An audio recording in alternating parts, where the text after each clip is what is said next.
Little Redcap. Once upon a time there was a dear little girl who was loved by everyone who looked at her, but most of all by her grandmother, and there was nothing that she would not have given to the child. Once she gave her a little cap of red velvet, which suited her so well that she would never wear anything else, so she was always called Little Redcap. One day her mother said to her, "Come, Little Redcap, here is a piece of cake and a bottle of wine. Take them to your grandmother, she is ill and weak, and they will do her good. Set out before it gets hot, and when you are going, walk nicely and quietly and do not run off the path, or you may fall and break the bottle and then your mother will get nothing. And when you go into her room, don't forget to say good morning, and don't peep into every corner before you do it."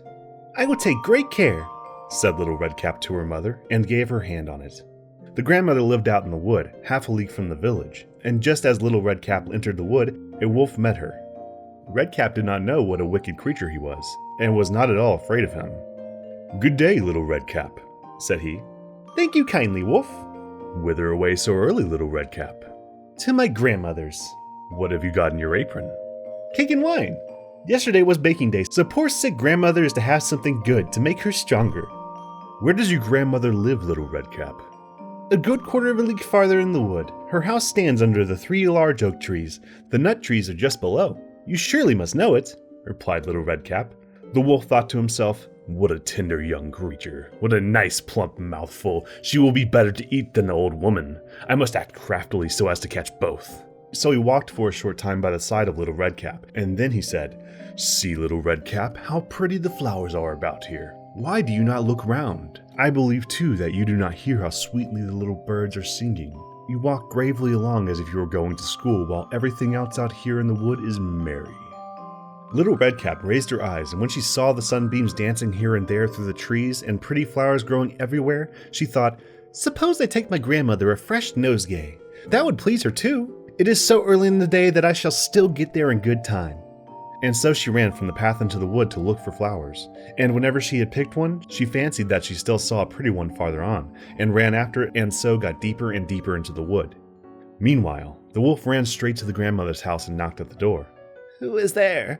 "Little Redcap," replied the wolf. "She is bringing cake and wine. Open the door." "Lift the latch," cried the grandmother. "I am too weak and cannot get up." The wolf lifted the latch, the door flew open, and without saying a word, he went straight to the grandmother's bed and devoured her. Then he put on her clothes, dressed himself in her cap, laid himself in the bed, and drew the curtains. Little Redcap, however, had been running about picking flowers, and when she had gathered so many that she could carry no more, she remembered her grandmother and set out on the way to her. She was surprised to find the cottage door standing open, and when she went into the room, she had such a strange feeling that she said to herself, "Oh dear! How uneasy I feel today, and at other times I like being with grandmother so much."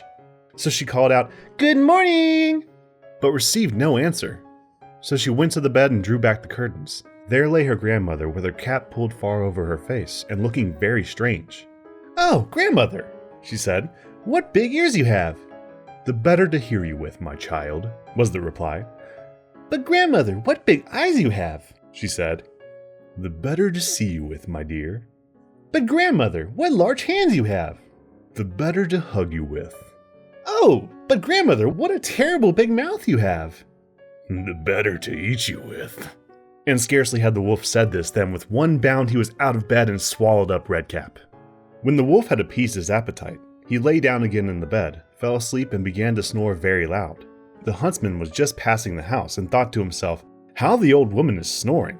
I must just see if she wants anything." So he went into the room, and when he came to the bed, he saw that the wolf was lying in it. "Do I find thee here, thou old sinner?" said he. "I have long sought thee." Then, just as he was going to fire at him, it occurred to him that the wolf might have devoured the grandmother, and that she might still be saved. So he did not fire, but took a pair of scissors and began to cut open the stomach of the sleeping wolf. When he had made 2 snips, he saw the Little Redcap shining, and then he made 2 snips more, and the little girl sprang out crying, "Ah, how frightened I have been! How dark it was inside the wolf!" And after that the aged grandmother came out alive also, but scarcely able to breathe. Redcap, however, quickly fetched great stones with which they filled the wolf's body, and when he awoke he wanted to run away, but the stones were so heavy that he fell down at once and fell dead. Then all 3 were delighted. The huntsman drew off the wolf's skin and went home with it. The grandmother ate the cake and drank the wine with which Redcap had wrought and revived, but Redcap thought to herself, As long as I live, I will never by myself leave the path to run into the wood when my mother has forbidden me to do so." It is also related that once when Redcap was again taking cakes to the old grandmother, another wolf spoke to her and tried to entice her from the path. Redcap, however, was on her guard and went straight forward on her way, and told her grandmother that she had met the wolf and that he had said good morning to her, but with such a wicked look in his eyes that if they had not been on the public road, she was certain that he would have eaten her up. "Well," said the grandmother, "we will shut the door that he may not come in."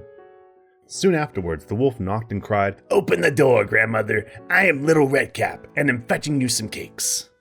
But they did not speak or open the door, so the graybeard stole twice or thrice round the house and at last jumped on the roof, intending to wait until Redcap went home in the evening, and then to steal after her and devour her in darkness. But the grandmother saw what was in his thoughts. In front of the house was a great stone trough, so she said to the child, "Take the pail, Redcap. I made some sausages yesterday, so carry the water in which I boiled them to the trough." Redcap carried until the great trough was quite full. Then the smell of the sausages reached the wolf, and he sniffed and peeped down, and at last stretched out his neck so far that he could no longer keep his footing and began to slip, and slipped down from the roof straight into the great trough, and was drowned. But Redcap went joyously home and never did anything to harm anyone. The end.